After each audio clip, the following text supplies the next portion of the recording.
Well, a stunning turn of events here this evening. All of it happening in less than a minute at this jewelry store right next to me near 26th in Springfield. Now, it is a 63-year-old man and a 25-year-old man who have died from their injuries in this armed robbery.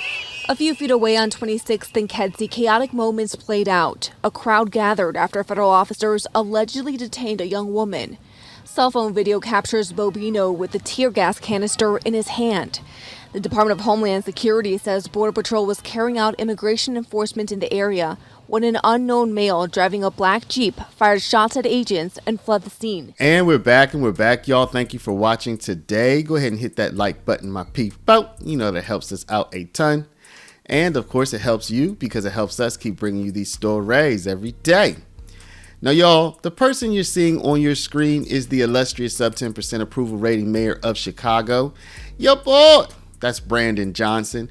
The visuals you're seeing are from his latest address to the UN, where he went and begged for help, y'all. No joke. He went to the UN and begged for help, y'all. The United Nations, y'all. And so we had some fun with that video. Y'all should check it out. But y'all, ever since he went to the UN and started begging for help, you know, things have not stopped or calmed down in his city of Chicago. In fact, things have just ramped up. We have people who are doing armed robberies. We have people shooting at immigration officials. We have all kinds of craziness happening, all with the backdrop of the illustrious sub 10% approval rating mayor of Chicago bankrupting, like seriously bankrupting his city. And we're going to cover all of that in today's video, y'all. So without further lead in, look at this guy, y'all. Just FYI, I likened his UN speech to like somebody from outer space, you know, like just go take a look at it, y'all. Without further lead in, y'all, let's go ahead and hop into it. But before we do, y'all, we are launching our official Patreon. So if you want to be a founding member on our Patreon, we have just 222 slots, y'all. If you want to be a founding member, go down, click the very first link in the description, and you're going to feel good about this, y'all, because believe it or not, we are an actual paralegal school, and we help people get their paralegal certificate and get working in the paralegal field. And all of the proceeds from our Patreon, when you enroll as a founding member, all of that is going to go to scholarships for people who would like to study at our institute, y'all. So click that first link down in the description. Join us as a founding member, y'all. This deal will not come back. Now let's get into the story. Well, a stunning turn of events here this evening. All of it happening in less than a minute at this jewelry store right next to me near 26th in Springfield. Now, it is a 63-year-old man and a 25-year-old man who have died from their injuries in this armed robbery. Now, we have exclusive surveillance video from a business on this street that caught the entire incident. We'll see that where you can see a Blackhawks hoodie. That is what the man is wearing as he pursues the business. He goes inside around 5:45 this evening, and then within about 30 seconds, the offender runs outside with some merchandise from the store as two men quickly ran out after him. The altercation continued in the middle of the street with oncoming traffic, and then right near the corner of Springfield, the offender pulls out his gun and shoots both victims. That is where we have frozen the video before the shots were fired in between multiple vehicles in the area.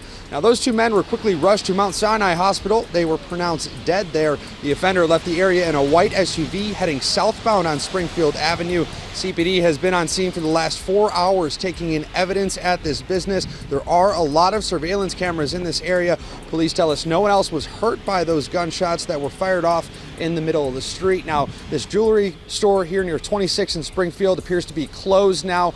It does appear that the two victims who were shot and killed in this armed robbery were employees at this business. Police tell us at this time no one is in custody. So while the illustrious sub 10% approval rating mayor of Chicago, Brandon Johnson, would have you believe that the major story in his city is the National Guard or is ICE enforcement or is anything else, like this is really a gift to him, right? Isn't it? Because he doesn't have to talk about the persistent and endemic crime that is riddling Chicago. And that crime does continue. Yesterday, somebody did a drive-by on ICE, y'all. Somebody did a drive-by on ICE.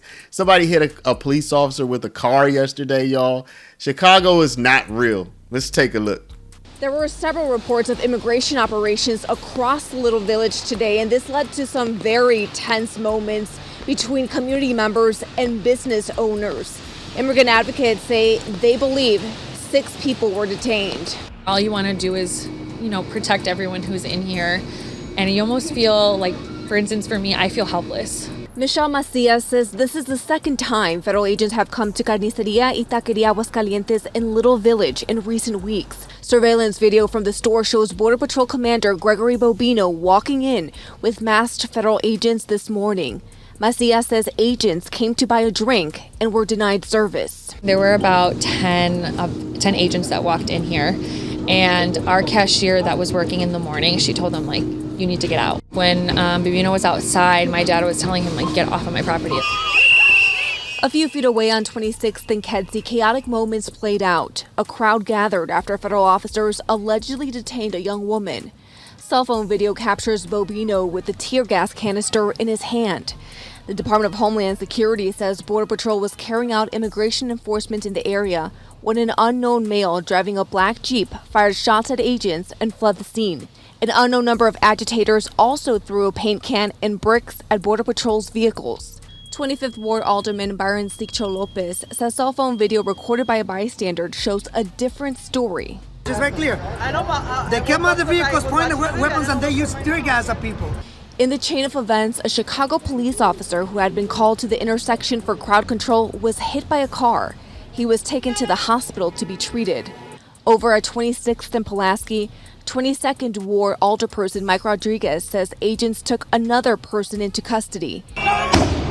Agents are seen throwing an object out the car window into a crowd before a loud bang goes off, followed by smoke. They unleashed a flash band, a flash grenade upon me that landed a couple feet away, where there was also a family in a vehicle.